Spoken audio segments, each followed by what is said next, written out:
afternoon, ladies and gentlemen. Happy to have you here at that very late hour today on the very last day. And I would like to show you some of our results and some of our experience we want to share from a point of view as a manufacturer of micro-LEDs. So not the end user, but as a manufacturer when you have basically all kind of design freedom for your micro-LEDs that you want to kind of produce. Now, QubeDot is let's say, a small scale up in terms of producing micro-LEDs. So of course we cannot compete with larger companies, but we're a small scale up. We have our roots in the university surroundings, let's put it that way, from the Technical University of Braunschweig. So we are based in Germany. We are 5 years old. And what you can see here basically is our SMILE platforms, or what we call SMILE at least, which stands for Structured Micro Illumination Light Engines.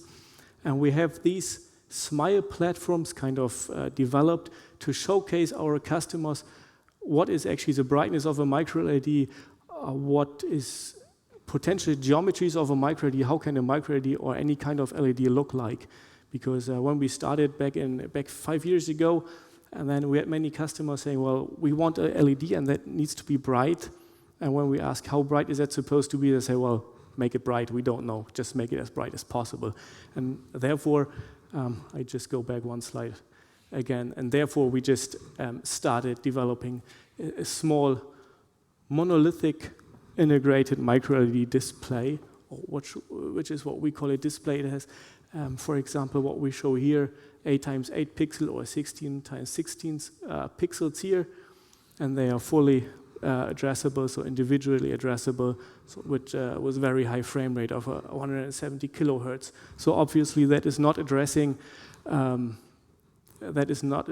applications for near-to-eye applications where you directly look into the display. It's more addressing metrology applications, for example, or any other application where brightness is required and a very high frame rate is required, for example, for optical interconnects, right?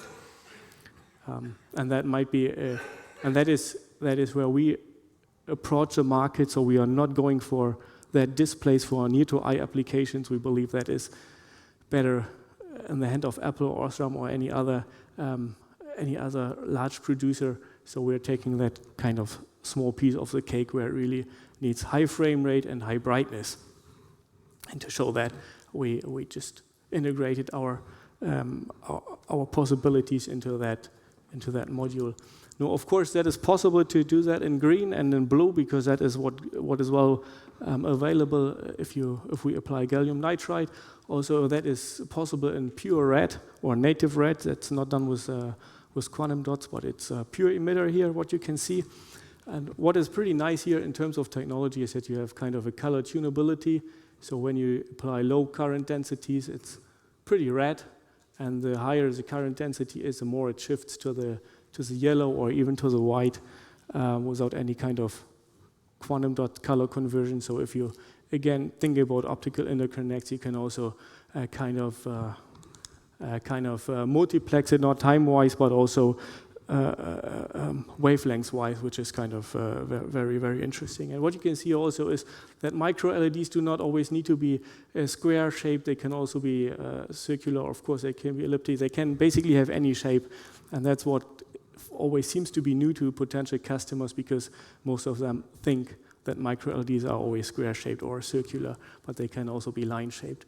That's what we can do because we have the